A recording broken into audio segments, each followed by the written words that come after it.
আদেশ দিছোঁ ক্ষমা খুজিব লাগিব বছ অনুৰোধ নকৰোঁ আদেশ দিছোঁ ক্ষমা খুজক মই কাকো অনুৰোধ নকৰোঁ কেতিয়াও লাইফত আদেশ দিছোঁ ক্ষমা খুজিব লাগিব দিগন্ত ভাৰতীক কৰা অপমানৰ পিছতেই শিল্পী সমাজৰ প্ৰতিক্ৰিয়া দিগন্তদা আমাৰ একেবাৰে অতি বয়োজ্যেষ্ঠ আমাৰ গুৰুৰ নিচিনা গতিকে তেওঁ যদি মনত দুখ পায় আমাৰো বেয়া লাগে এদিন চুৰিয়াযোৰ পিন্ধি পেলাই অসমীয়া বোলালে নহয় কৰিবলগীয়া বহুত আছে অনুষ্ঠান যে আপোনালোকে আয়োজন কৰে শিল্পী অবিহনে কেতিয়াও অনুষ্ঠান হ'ব নোৱাৰে গতিকে সেইখিনি যদি সন্মান আপোনালোকে দিব নোৱাৰে তেতিয়াহ'লে কেতিয়াও মাতিবই নালাগে প্ৰথম কথা ঘটনাৰ পিছতে প্ৰিয়ংকা ভৰালীয়ে লিখে গুৰুৰ অপমান শিল্পীৰ অপমান মানেই আমাৰ সকলোৰে অপমান দাবী কৰিছোঁ ক্ষমা খুজিব লাগিব পূব গুৱাহাটী বিহু মঞ্চত শিল্পী দিগন্ত ভাৰতীক অপমান কৰা ঘটনাৰ পিছতেই বিহুৰ মঞ্চৰ পৰাই হাৰ্টথ্ৰব জুবিন গাৰ্গৰ প্ৰতিক্ৰিয়া চানমাৰী বিহু কমিটিৰ যিকেইজন সদস্যই দিগন্ত ভাৰতীক অপমান কৰিছিল ক্ষমা খুজক কালি এটা ঘটনা হ'ল মই ক'ম কিন্তু দেই মই নোকোৱাকৈ নাথাকোঁ আপোনালোকৰ ইয়াৰ নলবাৰী দিগন্ত ভাৰতী সকলোৱে দেখিছে চাগে ফেচবুকত চানমাৰী বিহু কমিটি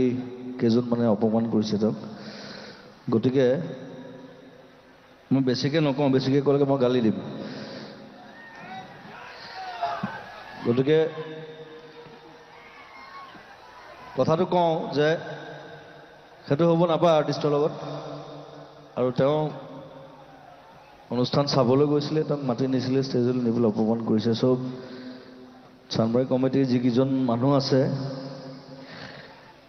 যিকেইজনে কৰিলে কামটো মই কাকো অনুৰোধ নকৰোঁ কেতিয়াও লাইফত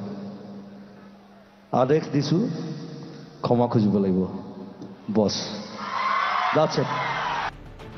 ছ'চিয়েল মিডিয়াযোগে প্ৰিয়ংকা ভৰালীয়ে লিখে আমাৰ সকলোৰে শ্ৰদ্ধাৰ আৰু মোৰ গুৰু দিগন্ত ভাৰতী ছাৰৰ লগত যি অপমানজনিত ঘটনা হ'ল সেই ঘটনাক লৈ মোৰ লগতে তেওঁৰ অনুৰাগী তেওঁৰ সকলো শিষ্য শিল্পী সমাজ আৰু প্ৰতিগৰাকী অসমীয়াই অন্তৰত আঘাত পাইছোঁ তেওঁক কৰা এই অপমানক মই তীব্ৰভাৱে গৰিহণা দিছোঁ পোচাকক লৈ মঞ্চত আমন্ত্ৰণ কৰি এজন বিশিষ্ট শিল্পীক এজন গুৰুক যি ব্যৱহাৰ কৰিলে সেই ব্যৱহাৰে অসমীয়া সংস্কৃতি আৰু মৰ্যাদা কিমান ধৰি ৰাখিছে ই এক ডাঙৰ প্ৰশ্ন যোৱা 30 বছৰ ধৰি সংগীতৰ ক্ষেত্ৰত দিগন্ত ভাৰতী ছাৰৰ যি অৱদান সেই অৱদানক এখন মঞ্চত এনেদৰে ক্ষন্তেকতে মাটিৰ লগত মিলাই দিয়াৰ দৰেই হ'ল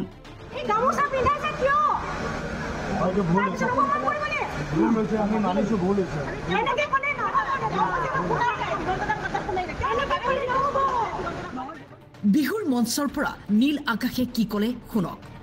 এনেকুৱা অবাঞ্ছিত কিছুমান ঘটনা হৈ গ'লে আমাৰো বেয়া লাগে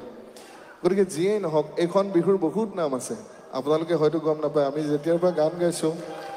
তাৰ আগৰ পৰাই কিন্তু আমিও নিবিচাৰোঁ এজন শিল্পী আহি ইয়াত অপমানিত হোৱাটো বা অপমানিত অনুভৱ কৰাটো যিয়েই নহওক ঘটনাক্ৰম যেনেকুৱাই নহওক আপোনালোকে বুজি শুনি সুন্দৰভাৱে অনুষ্ঠানটো আগবঢ়াই নিয়াটোৱে আপোনালোকৰো কৰ্ম আৰু আমাৰো দায়িত্ব গতিকে দুই পক্ষৰ খুব ভাল মিল হৈহে এটা অনুষ্ঠান গঢ় লৈ উঠে কেতিয়াবা শিল্পীজনৰ ভুল হ'ব পাৰে কেতিয়াবা আয়োজকৰো ভুল হ'ব পাৰে মানুহ মাত্ৰেই ভুল হয় কিন্তু সেই বুলি ইয়াৰ পৰা বাৰ্তাটো আমি যাতে বিপৰীত বাৰ্তা এটা নিদিওঁ কাৰণ আপোনালোকেও গম পায় আজিকালি প্ৰতিটো অনুষ্ঠান দেশে বিদেশে মানুহে অনুকৰণ কৰি থাকে মানুহে চাই থাকে গতিকে আমাৰ নিচিনা সৰু সৰু ল'ৰাবিলাক আপোনালোকৰ এনেকুৱা মঞ্চবিলাক টিভিতে দেখা পাওঁ আজি গাবলৈ পাইছোঁ আমাৰ সৌভাগ্য গতিকে আমি টিভিত যদি বিতৰ্কিত কিবা বস্তু এটা দেখোঁ হয় আমি অনুষ্ঠানটোক বেয়া পাম নহয় আমি শিল্পীজনক বেয়া পাম আল্টিমেটলি গোটেই বাৰ্তাটোৱে বিপৰীত হৈ যাব গতিকে আপোনালোকৰ তৰফৰ পৰা আপোনালোকেও যাতে